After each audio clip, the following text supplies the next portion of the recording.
What's up, everybody? Trey Biddy with HawgSports.com, HAWGsports.com. Hogs coming off of a big road win. Wasn't always pretty, but SEC road wins are very precious. 24-14 over the Auburn Tigers in Jordan-Hare Stadium, and got a big one this week against Texas A&M. We're going to take one last look back at what happened at Jordan-Hare Stadium, and we're also going to look ahead, of course, to this Texas A&M game and the importance of it. Danny West is going to hop on with us, talk the latest in recruiting, his thoughts on the game also, and we'll take your questions as well if we got some time. All that more on today's episode of Hawg Sports Live.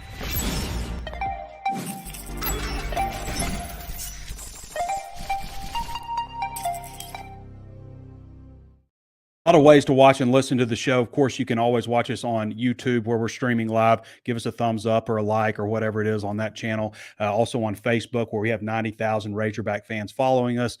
Like, thumbs up, whatever on that channel. 5-star review on Apple Podcasts. We'd love to have that. And of course, we are now streaming live on Instagram as well. And we're on X. So you can follow me on X and watch us there as well. All right. So plenty of ways to watch and listen. We really appreciate all the support with the likes, thumbs up, subscribe, set the notifications so you're alerted anytime we upload new videos as well. Where do we want to start? So just looking ahead, I thought I saw on this game, it was it opened at plus 4.5, Arkansas 4.5-point underdogs, which is what they were to start against Auburn. But now I just popped up Bet Saracen, and it's got Arkansas at plus 3. So I don't know what it opened up at on Bet Saracen, but it's at plus 3 right now. So looks like some money coming in on the Hogs, just like we saw last week against Auburn, but plus 3 right now on Bet Saracen. See, Arkansas and Texas A&M play at 2:30. This game is on ESPN. Is this – how many games in a row? This is 2 games in a row on ESPN. So pretty cool. Good time slot, 2:30, not the early one. I'm flying in. I decided to fly. I'm flying in. I got a good rate on a flight at let's see, Saturday morning. So I'll be there Saturday morning, and then I'll stay the next night. But I said I wasn't going – it's the last time there, so I'm going to go for one last time. But I said I wasn't going to Auburn. I said I wasn't going to Texas A&M for similar reasons. Texas A&M, you're just the press box is now the press box is nice, like they treat you right. I mean, like really nice. But talking to some of the media people who went to Auburn, it's like there's not even a guy in there talking, so you have to rely on the PA guy. And I'm not going to go into detail why I don't go to Auburn, but travel was a nightmare. I know one of the news stations missed their flight because it was a 2.5-hour wait just to get through security check. It's always something like that. It's hard to travel. It's hard to make that trip. So anyway, I am going to Texas A&M. I'll be there, do the walk and talk afterwards, 2:30. And also the game time has been set technically for the Tennessee game on October 5th. Great time, 6 o'clock or 6:30, ABC or ESPN. So Tennessee's the real deal. Nico Iamaleava. Did I say it right? Did I nail it? Iamaleava. I think I did it. Okay. It's the first time I think I've said it live. Nico Iamaleava. So he's a real deal. Like he's first round NFL draft pick. Like Arkansas has faced, a couple good quarterbacks and stuff. And, they'll Marcel Reed or Connor Wagman, whoever they face will be a, pretty good quarterback. But this guy's he's different. That's why this Texas A&M game is so big because Arkansas is going to be pretty significant underdogs against Tennessee. It's a tough gauntlet ahead. Tennessee, LSU, Mississippi State, Ole Miss, Texas, Louisiana Tech, and Missouri. This is the meat of the schedule coming up. They've already started in the meat. Winning at Auburn's no easy task. I mean, it's not. And we'll get into that a little bit. Texas A&M, looking at their schedule, they won 26-20 over Bowling Green. I would advise you, much like you shouldn't take a whole lot into account of how Arkansas performed against UAB. You also shouldn't take into account how they performed necessarily against Bowling Green.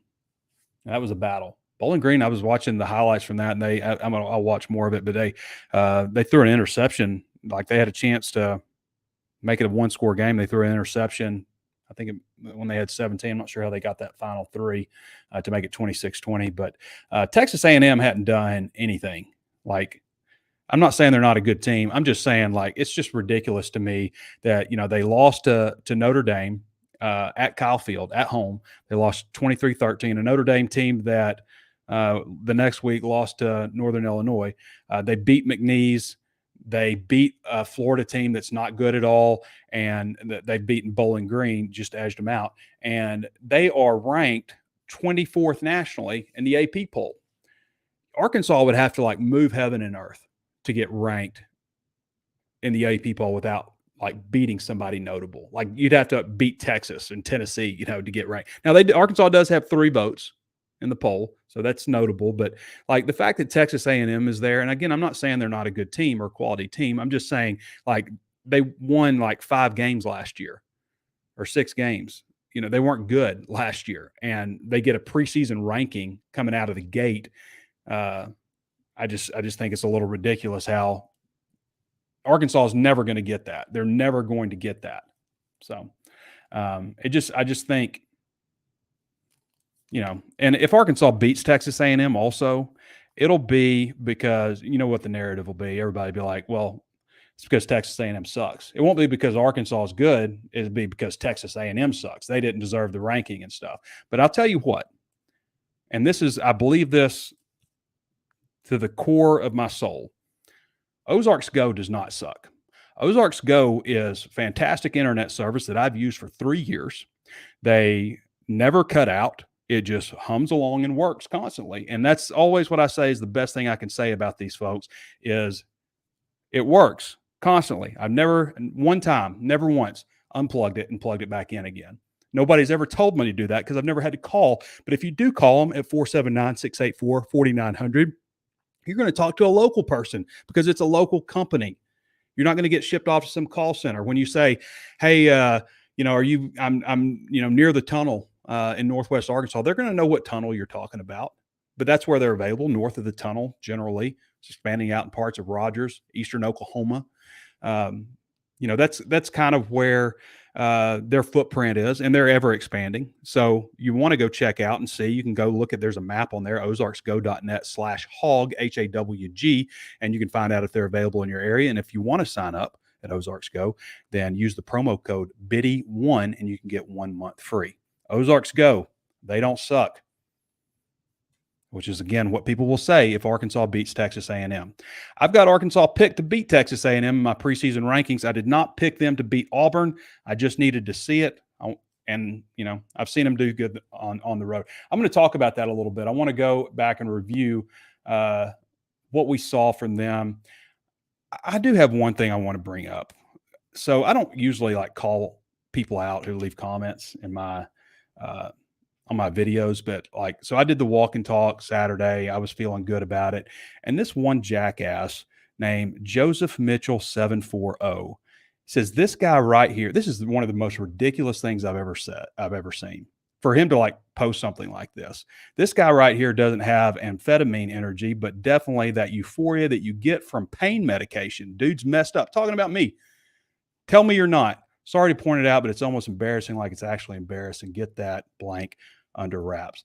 The only person that would post something like that is somebody who has nothing going on in their life because people don't want to be around somebody who says stuff like that. That's just ridiculous. And to take something that's serious like that, people who have pain medication issues, their whole personality changes. They steal, they lie, they do whatever they can to feed their addiction. It's really sad.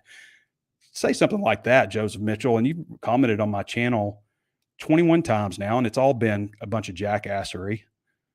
And I am hiding you from my channel. So you're not allowed to post on my channel anymore. That's just ridiculous. I can take this guy's ugly or, this guy's stupid or whatever like that, but say something like that. That just shows me that you're just a fool. Embarrassing thing to say. So I don't like calling people out usually, but when somebody acts like a complete jackass, I think that deserves it. All right, last look at Auburn. Not a good way to start. You guys remember how this game started? False start, or not false start, but delay of game penalty right out of the gate. With 88,000 fans screaming crazy, going wild like that. That's just when that happened, I was like, oh God, this isn't going to go very well. So not the great way to start, but they overcame it. I think they ended up going and driving for a field goal on that play. Tyrone Broden's my next thought. Broden has had like 5 or so throws his way, and each of them would have been very difficult. But he's got to catch one of them. He's got to make a play here and there. And so far, he hasn't. He has not had a catch in the last 2 games. To me, like if he doesn't make the next catch, even if it's difficult, like then you got to start looking to somebody else. You just do. Isaac Tesla or something like that. You almost wish you could combine Isaac Tesla and Tyrone Broden into one person. But he keeps, they are difficult catches, but he is an SEC athlete. And I've seen him do the stuff in practice. I know he's capable of it, but you got to show up in the game. You've got to make those plays for your quarterback. And he's just not getting it done in that regard. And he hasn't made a catch in the last 2 games. So right now it's Andrew Armstrong and Isaiah Satania are the only guys that are really making plays for Arkansas in the passing game. Luke Hasz, I do know that there was a time where Hasz was running a seam on that 4th and 1 play where I think maybe they ran a play action. Anyway, Taylor Green got sacked, but it looked to me like that was the target. So there's some, they're trying to go to him. As Sam Pittman says, their protection has got to get better. Now, the offensive line is not the disaster that it was last year. That's another thing to keep in mind. They're not perfect. They're kind of what we said in the spring, maybe a slightly below average offensive line. And so they're going to give up stuff like that. And, Taylor's going to take sacks. He's going to take hits. But they're a dramatically better offensive line. And I'll say this too, like I've seen people upset over the win. Like it is not easy, guys, to go into somebody else's house in a place like Jordan-Hare Stadium and win a football game, especially by 2 scores. It's difficult. And I'll say this too, like just because they didn't win the way you want them to win, they still won. And at the end, after Taylor Green came out of the game for cramps or whatever they said it was, which I think they just wanted to see Malachi Singleton, to be honest. So after he came out of the game, he came back and led them on 3 straight scoring drives. They put up 17 points. I mean, and the last drive was 12 plays, not the last drive, but the drive that they went down to ice it. They went down 12 plays, 75 yards. They were benefited by a pass interference. Tyrone Broden, I got to mention that that's a play. So they had like 10 straight runs on that drive, took 6-12 off the clock and went up by 2 scores. Like, that's what you want. That's what you want to see on the road. And so for whatever reason, they didn't have success throwing the ball or they didn't do this the way people wanted. They did it when it matters. And then the defense went out there and forced a 4 and out right after that. And that's notable. And that should be recognized. It is difficult to win on the road in the SEC. It just is. And like, let's not forget what this team won. This team won 4 games last year and couldn't get over the hump. They couldn't beat teams. They lost a lot of close games. So let's not mistake like that they should all of a sudden be great. And Bobby Petrino's offense, like they'll get better this year. But when he was in, at Arkansas in 2008, they never scored more than 4 touchdowns in any game. Never more than 4 touchdowns in a single game his first year. That's why I said a lot in the spring. And I went back and looked at like some of my walk and talks and some of my content just to see like how I did, how I performed as far as my outlook on the team, the things I was saying. And I missed a couple of things. I said something like, Varkey's Gums, I thought it was going to have a really good season and he hasn't really showed up yet. But I feel pretty good about it. You go back and look at like some of my walk and talks, the 2 walk and talks I did after 5 practices in fall camp. And I think 2 weeks outside the season. If you go back and look at those, I'm actually pretty proud of what I said so far and how it's played out. So Taylor Green's got to get more comfortable. And I feel like he's a little trigger shy. He doesn't trust it. But man, he's just so dangerous with his legs, and those wheels are always going to be there, and they cause Auburn a lot of problems. The guy did pretty damn good also on 3rd downs, like when not every 3rd down, but enough of them to where like if you needed it, then they made the play. So Auburn got away with some stuff. Arkansas got away with some stuff too. I think you could have called, on the kind of suplex thing. He didn't grab him though. I mean, I can see why the refs didn't call that on Jaquindon Jackson on that block. And, should have got, there's a running into the kicker penalty that should have been called on 4th and 4, and it wasn't called. There's a pass interference that should have been called on Auburn where on the 58-yarder, it wouldn't have mattered, but it was pass interference. You still like to see the flag because that's what should have been called. The only thing that I noticed on the other end that was really egregious was I did not think that TJ Metcalf, congrats TJ Metcalf, SEC Player of the Week, maybe the best safety Arkansas has had since Jalen Catalon. I see that potential. But I think it was the first interception he had because he had two. I felt like it hit the ground and rolled. I felt like that probably should have been overturned. I expected it to be overturned. So it's nice to see Arkansas get a call at Auburn. I also think, Arkansas did a really good job of, capitalizing on some of the Auburn mistakes. The first drive, I think Auburn made a couple of gifts to Arkansas, maybe a interception, and then hitting Taylor Green out of bounds, and Arkansas made them pay. So it's a gift from Auburn, but you have to make them pay. Arkansas didn't always. There's probably 8 times that Auburn gave you a gift, 5 turnovers, and that penalty was one, and there was one other one where they really made an error, and Arkansas capitalized on it. But you've got to make them pay. It's not just about the gift. You got to make them pay for it. So Arkansas did that enough and won the game. But I always say it's really frustrating for an up-tempo spread team like Auburn is for Arkansas, to like they did a couple of times, have a long drive, take 6-7 minutes off the clock, and it's a low scoring game, and then you punch it in the end zone.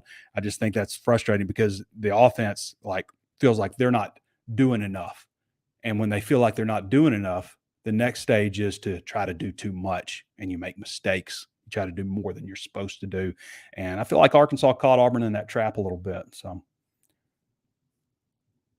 Danico Slaughter, we got to mention him. Hell of a game. I noticed this. I don't know if you did, but in the UAB game, he had armbands all up and down his arms, like too many armbands. Why do you have 4 or 5 armbands on your arm unless you want to look like a candy cane?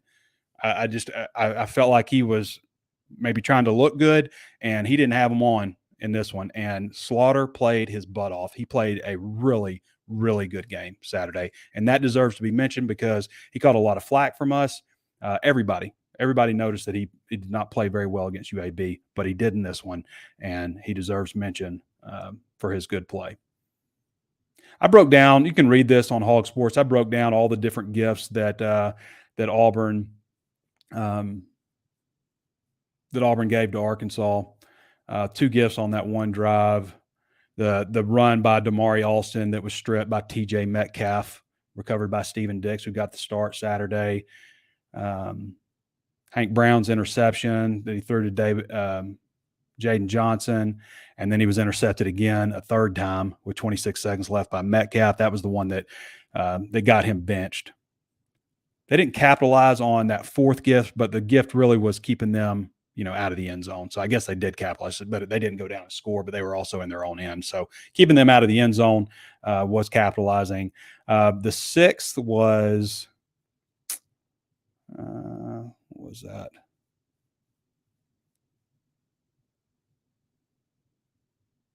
Oh, the Oscar Chapman fake punt. So that they had 5 forced turnovers. It was really 6. Like, I don't know what Chapman was looking at, but he was looking at the wrong thing because Bradley Shaw and Larry Worth snuffed it out, and Arkansas got the ball. I did not like the cover 0 call. Oh, no. So earlier than that, probably the one play that Metcalf did not make was that 49-yard bomb from Peyton Thorne to Keandre Lambert-Smith. Arkansas was in a cover 3, and they threw, I guess it was a go route down the sideline. Anyway, it was perfectly placed. It was a great throw, and it's going to kind of take advantage of that defense that Arkansas was running, and but Metcalf wasn't able to get over there. So that's how they got on the board first. Then Malachi came in, and then Taylor Green came in and led him to 3 straight scoring drives. So I thought this was interesting too. So I looked at the biggest throw that I've seen Taylor Green throw was 60 yards downfield, and that was on the first play of the season against UAPB. It was into the wind. It was about 60 yards downfield. It went incomplete. In this one, on that 3rd and 19, 3rd and Birmingham, as the announcer said, he was rolling to his non-dominant side, rolling to his left, had to readjust. And by my calculations, it would have gone about 64 yards if it had hit the ground. So tells you he's got quite an arm. I mean, again, going to the other side, having to readjust and then hurl it.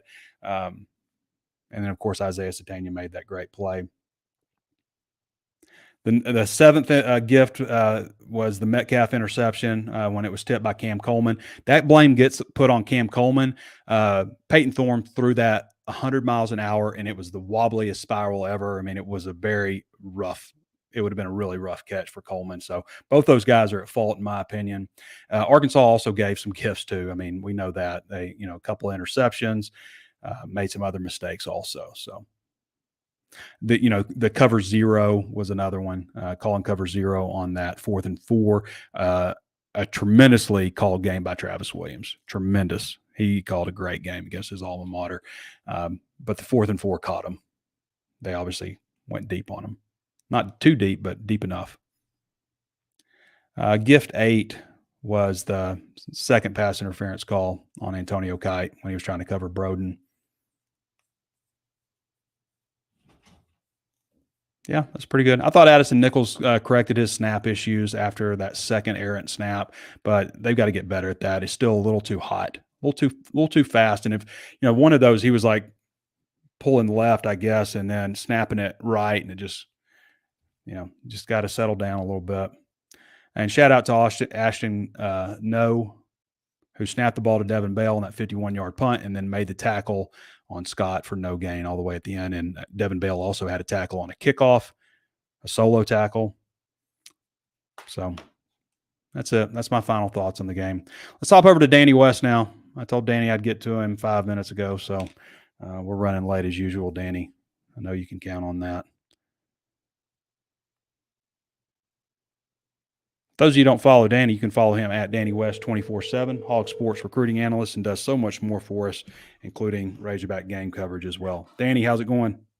What's going on, buddy? I'm doing pretty good. Coming off a win this weekend, had a pretty good weekend. You're not mad? You're not mad that it wasn't as pretty as you wanted? I tell you what, man, I do look forward to this show coming off a win a lot more than I do after a loss. I mean, it's tough to keep getting on here talking about the same thing every weekend, but that's why it's a little frustrating. It's a little frustrating to see people treat it like it's a loss because they didn't go out and just like have this amazing offensive performance. And, this, you got to understand, Danny, I mean, and I know you do, this team is not like some team that's going to go out and make it to the college football playoffs. This thing is about getting to a bowl game and then seeing what you can do after that. But the team that they had last year to flip that around to where they are now, almost winning on the road against Oklahoma State, winning this one, they got a tough road ahead, Danny. It's like we're going to sit here and predict them to beat Tennessee and Texas and Ole Miss and all these teams, but they're much improved over last year, don't you think? They are. They were the better team this time, like they were 2 weeks ago, and they had something to show for it this time. It wasn't pretty. I'm not with all that negativity. I see it as SEC win on the road. It's payback for 48-10 last year in your house. And, it's a win over Hugh Freeze. It's 1-0 to start SEC play for, I want to say, second time in 3 years. And I want to say, Trey, I'm going to have to look this up, so don't quote me. I want to say it's only the 5th time, maybe 6th, in the SEC that Arkansas has started 1-0. Mm-hmm. Yeah. I mean, that's tough. I mean, You think how long they've been in it. And again, let me double check those numbers, but I want to say they've only done it a handful of times throughout history. I think they've opened with Alabama and Georgia half of the time that they've been in the SEC. So it's pretty tough road to hoe there.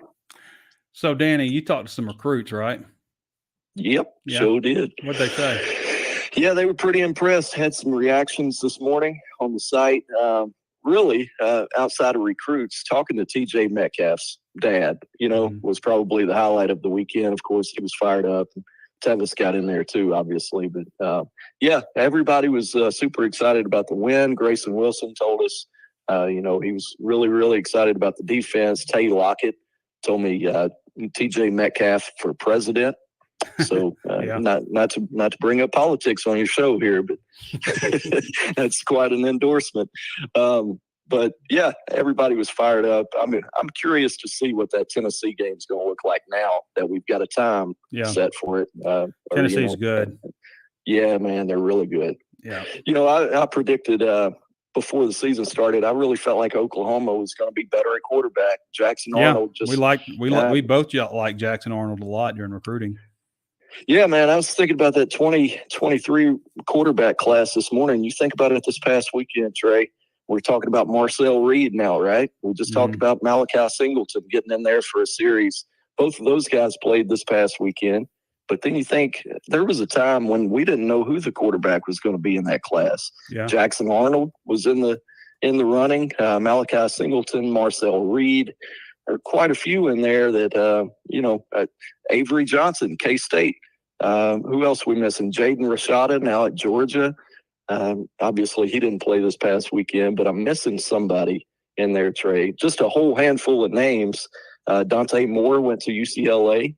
So a lot of those guys are already playing, is my point. I mean, obviously, Malachi got in for just a minute there, but Marcel Reed to look up, and he's already playing down there. Man, I think he's everything that Arkansas wanted Malik Hornsby to be, and it didn't work out. This guy's really, really good. So we got a lot to talk about. I'm jumping ahead here. Yeah. Well, have you looked at Texas A&M? Let's jump ahead to them. Yeah, just briefly. Obviously, everybody I think watched that season opener against Notre Dame. Incredible game. You can tell they've still got elite defensive talent in College Station, but to see them ranked 15th in the SEC in sacks, 11th in tackles for loss. Just it doesn't add up. When you bring in Mike Elko back to coach all those freaks, it's just not been there yet. So, I know it feels like Arkansas's pass rush has been really non-existent. Razorbacks got 2 more sacks than the Aggies right now, and with way less talent. So I think you've got to like that trend for Arkansas. They're going to give up some sacks on Saturday. They just are, Trey. You know that's coming. Yeah. But how about 2 sacks instead of 7 like last year?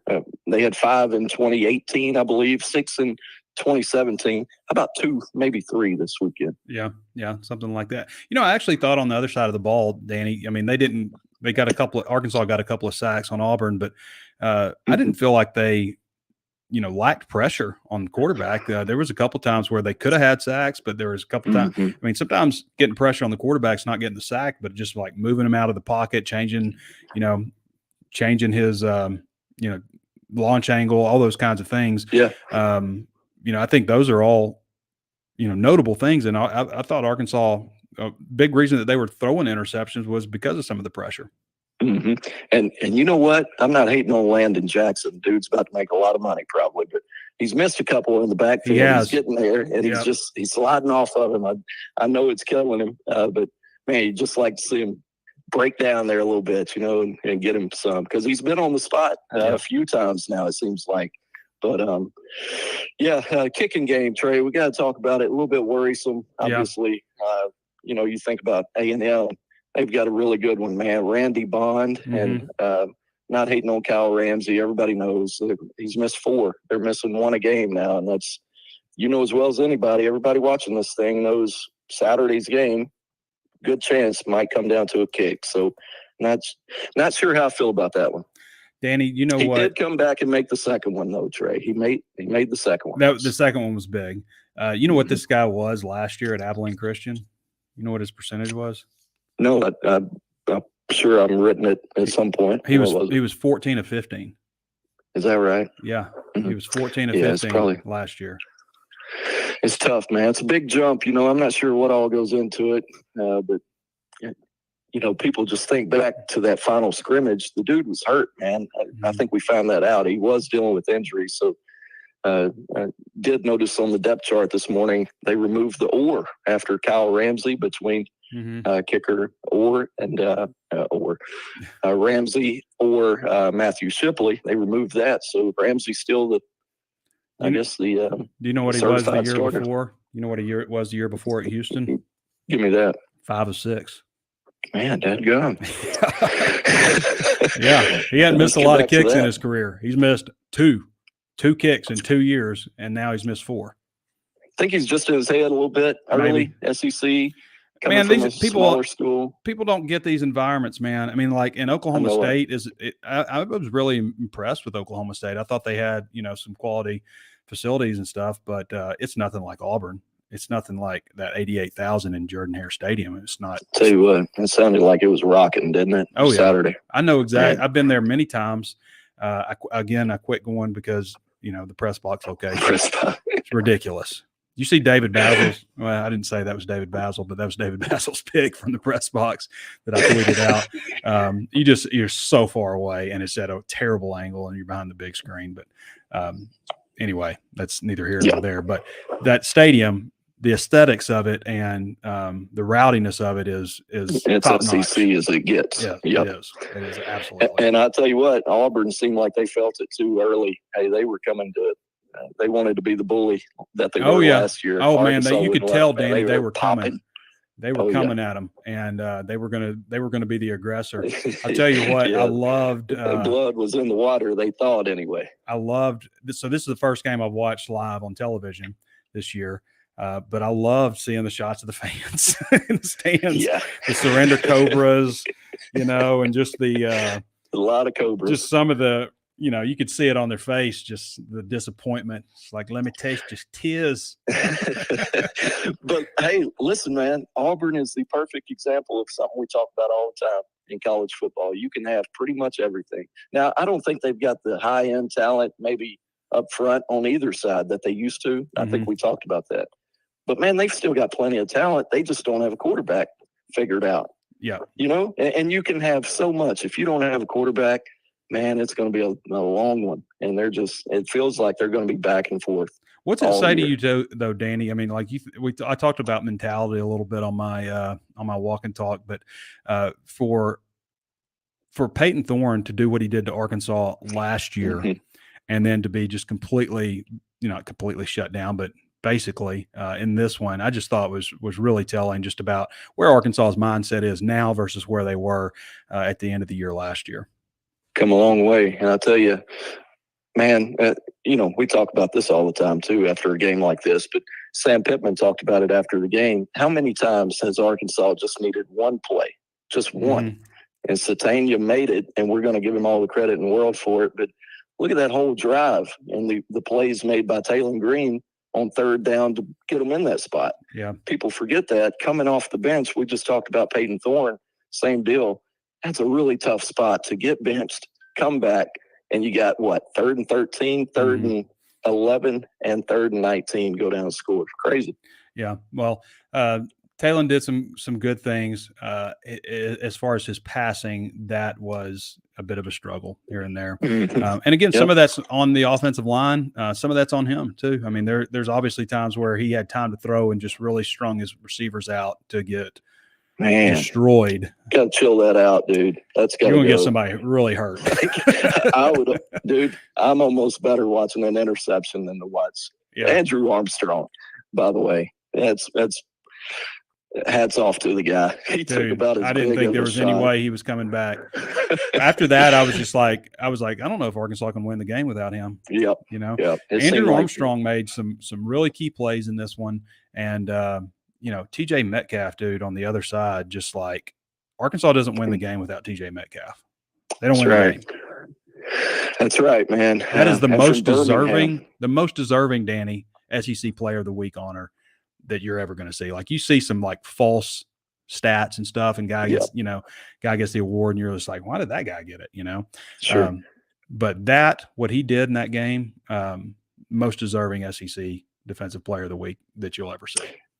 No doubt about it. I kind of joked with his dad. I said, we were kind of surprised they didn't do a co-defensive player of the week. Yeah, because they usually I told him the only one that would deserve it this week was the other safety, Slaughter. He filled up the stat sheet too. So, and I said that jokingly, but Metcalf was just, hair on fire. Really enjoyed it for him. Everybody gets a trophy, Danny. Got to do co. We got to have 10 first-team basketball players and co-defensive player of the week every week. Yeah. Hey, I'll tell you what, DK Metcalf went off yesterday too.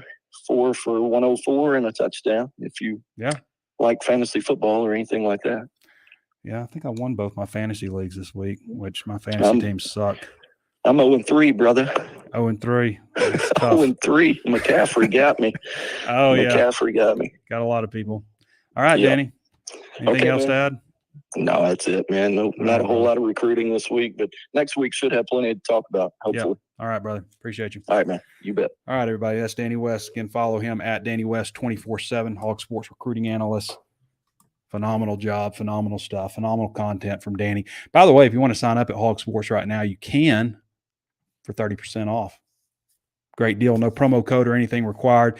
Join the #1 independent source on Arkansas sports and recruiting. One of the top sites, the largest sites in the entire country on the 24/7 Sports Network. It breaks down to just $6.27 a month. It's billed at $75.18 for the entire year. So $44.22 discount. See what the fuss is about. See what they're talking about. See what you've been missing out on. All right, where do we want to go? I guess we could take some questions. You guys want some questions? Everything looks good. Everything seems to be moving smooth. All right, let's see what you guys got.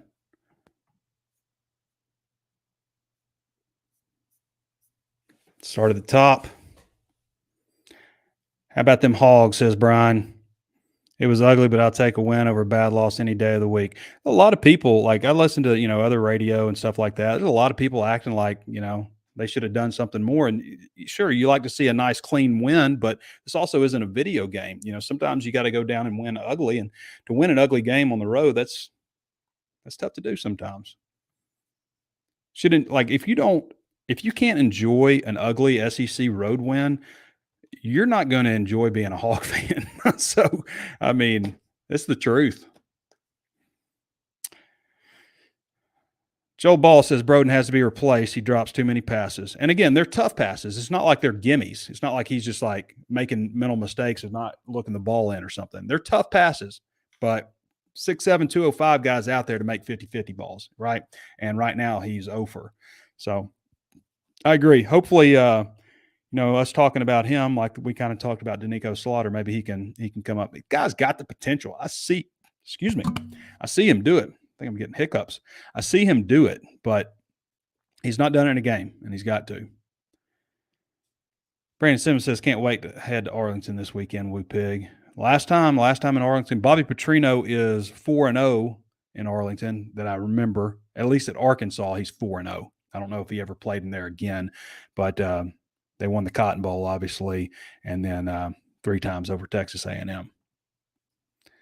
Kyler Mahaney says, passing game could improve greatly by moving the pocket, boots and rollouts. Taylor throws better on the run, plus gives him. Yeah, I don't know, like in the second half sometimes if they start taking away that waggle a little bit, the bootleg, but for some reason it's like you don't see it as much in the second half. But I really like him outside the pocket. I mean, people just – it's what we said all offseason. People take really bad angles on the guy.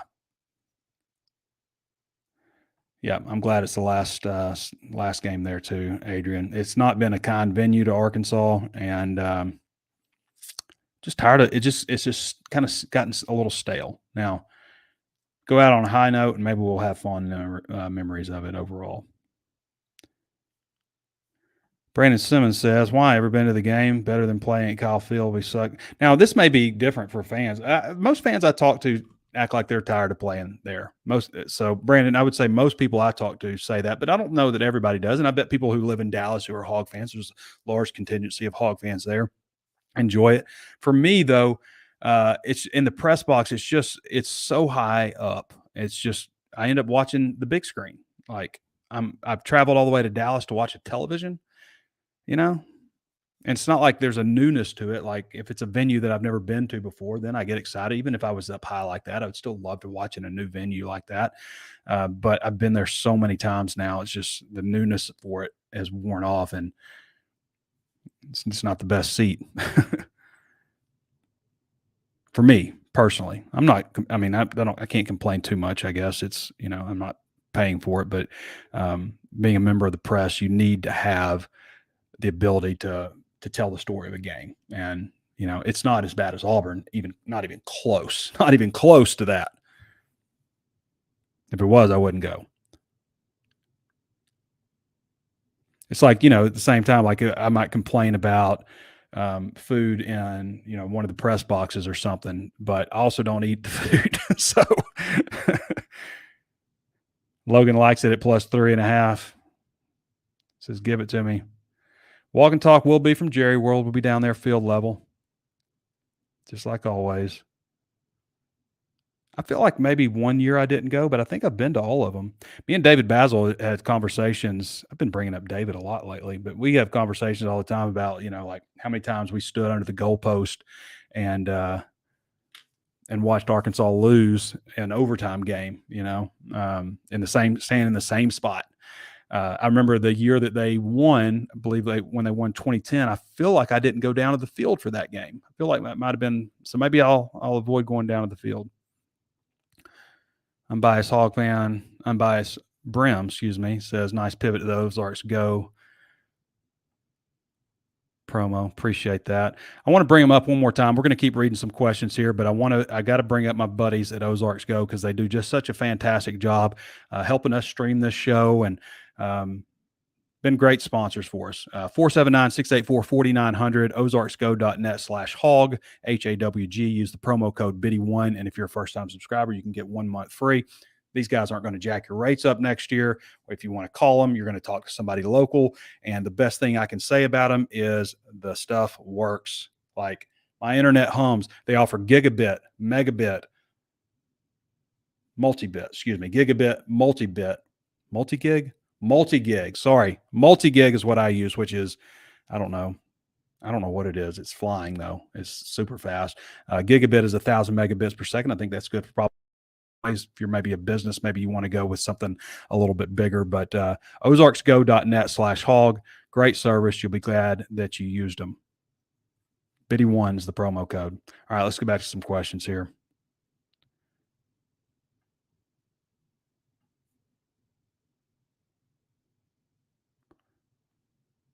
Urban Miller likes the segues as well. Appreciate that. I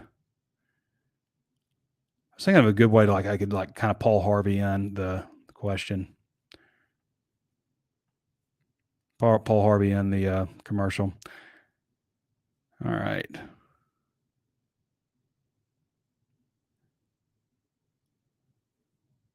I know, Jason, I just felt like it was just such a jackassery statement that I wanted to call the guy out. That's an issue that people really deal with. People completely change who deal with pain medicine addiction. It's a serious problem. For somebody to say something like that just really irked me. And I can take criticism over, how I deliver the show or me or how I look or whatever you want to do.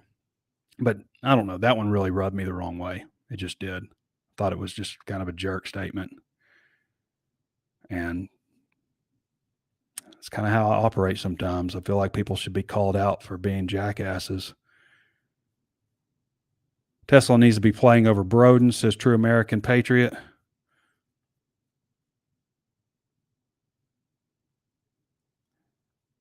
Let's see. Hashtag jackassery.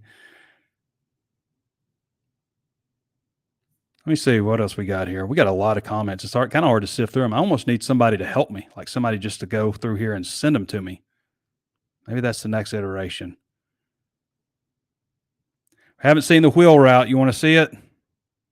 Bobby, I use the wheel route in NCAA football or college football. And I got a game with Connor Goodson coming up here today in our dynasty. So it's a big one. I'm Arkansas. He's North Carolina. I ought to get Twitch set up at some point so I could stream those games. All right.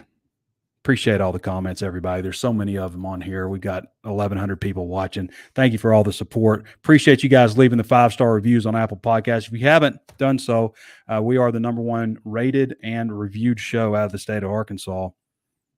It's an incredible distinction. Never thought that was going to happen, but it has. So we're super proud of it. And super proud to have all you guys on and proud to have Danny West on. So thanks, everybody, for hopping on and enjoying the show. And we'll be back with you guys on Thursday for the primer. A buddy of mine said I should change it to the fluffer. If you know, you know, I guess. I just thought that's not a bad title. But, we can't do that. All right, everybody. Appreciate you joining me. This has been Trey Biddy with HawgSports.com, and we'll get to you.